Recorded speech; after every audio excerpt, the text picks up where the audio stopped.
The frustrating thing about the trust the science mantra isn't just its insistence on blind faith and unquestioningly doing what you're told.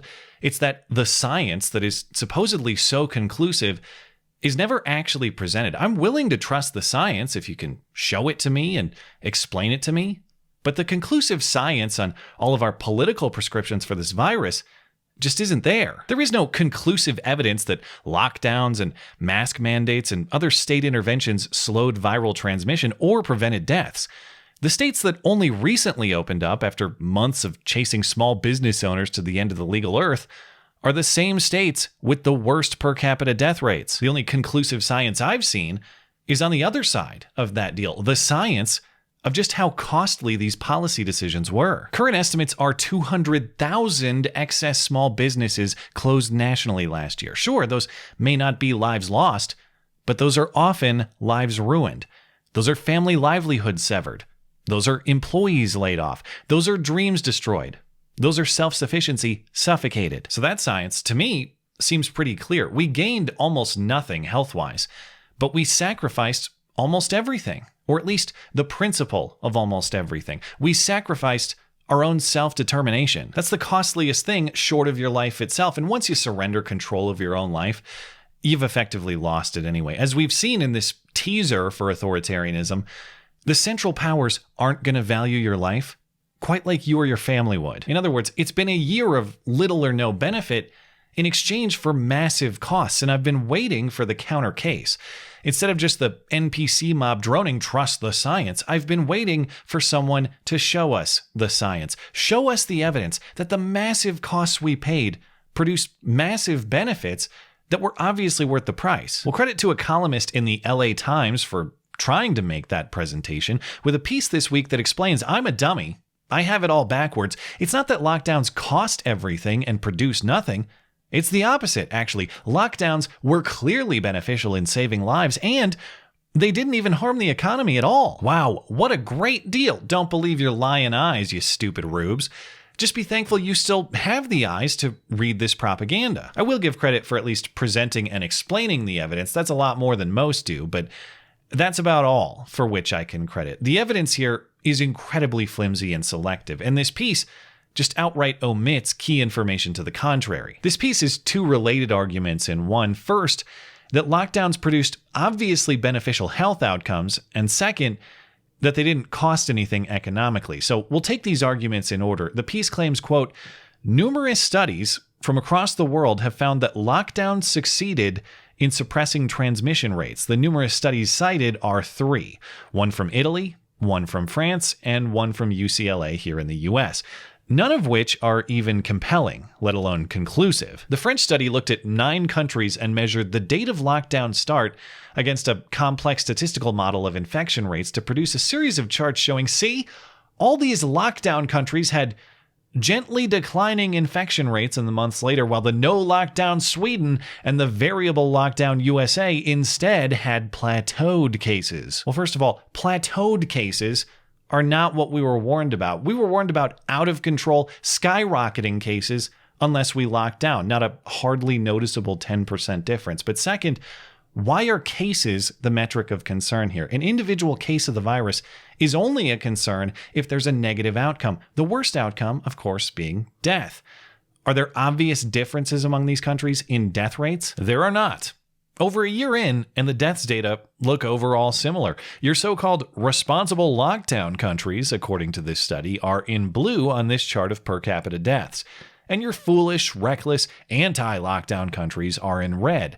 Outside of New Zealand being an outlier as an isolated island country, all of these countries are in the same general range for deaths, with the much-maligned Sweden actually below many of its European neighbors, and the worst of the bunch being the lockdown-happy UK. So it's hard to call that one conclusive, but the author also cites an Italian study that reaches similar findings. Lockdowns resulted in lower cases, according to this analysis of data from 202 countries, as though you're going to trust coronavirus data from Mogadishu or Pyongyang. And that's not an exaggeration. Those are the sorts of countries that are included in the WHO data cited. I'm no geographer, but the internet tells me there are 195 countries in the world, so they're effectively all in this analysis. In North Korea, the ultimate lockdown has been so effective, there actually hasn't even been a single case of coronavirus nationally. It's funny how you get a result that lockdowns are highly effective when the lockdown artists control the data. But sure, we'll believe those data. Everything's conclusive in North Korea because the penalty for concluding otherwise is the conclusion of your life. Lastly, the author cites a UCLA study that claims lockdown caused movement restriction that cut transmission by 50%. And this citation is especially loose with the facts. This study is from May of 2020, far before we had ample data to work with, and it's not even working with real observed data on the virus anyway. It is taking cell phone movement data and theorizing what the impact was based on an assumed infection rate. This is a model, not real-world data. So on the basis of these studies, with much of their data theoretical and much of what is real coming from highly questionable sources, our author still concludes that all these findings point to lockdowns saving millions of lives globally. Except they didn't. We don't need hypotheticals or theoreticals.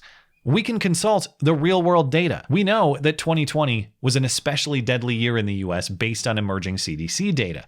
And not just because of coronavirus, heart disease, drug overdoses, strokes, and more all saw substantially more deaths than prior years. According to the Journal of the American Medical Association, disruptions in healthcare caused these death increases. In other words, lockdowns. Those are not lives saved. Those are lives cost. And maybe you say, yeah, well, we still saved way more than we lost, so it was worth it in the end. Deciding which lives are worth living and which lives are expendable is a very dangerous moral game. Once you start killing people to save lives, you are squarely in the villain category, not the hero. But the author says it saved lives, so we'll go with that. And he says that's not very surprising because complying with the lockdown orders meant reducing movement and viral exposure. So reduced transmission in that scenario just makes sense. Remember that reasoning because in a moment, it'll be totally reversed. The second part of the argument is that the lockdowns had little or no economic impact. Part of the argument is comparing data across countries. Part of it is a claim about why our economy saw a slump. The author again picks on Sweden, saying Sweden not only sacrificed its residents to the virus by refusing to lock down, but had no economic reward for doing so. Sweden's GDP shrank 2.8% in 2020, worse than its Nordic neighbors of Norway and Denmark, according to Eurostat data. Except click the data to get a more complete look. The EU GDP overall dropped at twice the rate of Sweden. Sweden was actually one of Europe's better performing economies in 2020. In fact, all the Nordic countries were good performers, circumstances considered, suggesting there must be some other variables to explain. Sweden was not a poor economic performer. It was a good one, but that's a little in the weeds. You don't need complex spreadsheets to know what you can see by walking down any small-town American Main Street. Unemployment lines and job losses at record levels. Those small businesses shuttered in the hundreds of thousands over normal numbers. Our author isn't denying these numbers, but he is denying a lockdown explanation for them. And this is where his argument goes from flimsy and selective to self-contradictory and just outright bizarre. Citing data that say Americans started staying home before lockdown orders were issued, and that economies have not yet boomed back after restrictions eased, he writes, there's very little evidence that lockdowns themselves damaged local economies more than individual behavior that would have happened anyway. In short, it wasn't government policy that kept people home, it was fear. Well, even if so, fear caused by what? Fear caused by the virus? Or fear caused by a propagandist alliance between government and media, of which this article is an excellent example. If you weren't reminded of a deadly pandemic every single day, would you even see it happening? Maybe so. I'm sure voluntary behavior was at least part of the equation. But if it was effectively all of the equation, as this author argues, then one, why were the lockdowns necessary? And two, why are the lockdowns then credited with slowing viral spread? That's the fundamental flaw in the logic of this piece. In the context of slowing viral spread, clearly it was government policy that did that. But in the context of ruining the economy, then it's, oh, well, what can you do? That's just individual decision making. Either government force or individual freedom are chiefly responsible, but not both. You can't credit government force for the good outcomes, but blame individual freedom for the bad. The last question about the logic here is the limiting principle. If we accept this version of reality where lockdowns produced only wonderful health outcomes while causing absolutely no economic damage above baseline, why would we ever stop them? Because don't forget, even if Corona goes away, these lockdown orders had side bonuses too. The flu has all but disappeared during the last year, and that is obviously because we all did such a great job complying with public health measures. So if all we get is this obvious benefit at no cost whatsoever, then why would we ever stop with lockdowns? They're nothing but wins. And you might think that's a gotcha, getting these people to acknowledge that their logic justifies forever lockdown. And I wish it was a gotcha, but that's probably the actual intent. Because you don't scramble and contradict and logically hula hoop this hard to justify something that you find regrettable. You do it to justify something that you want to promote. It's an effort not just to get you to accept a fundamental reshaping of society and the erosion of your rights, but to be thankful for it, to embrace it as a new normal, and to hope for more to come. And the only way to avoid that situation is the only piece of sense in this guy's entire column. He writes, quote, "The pace of any return to normality will be dictated by you and me.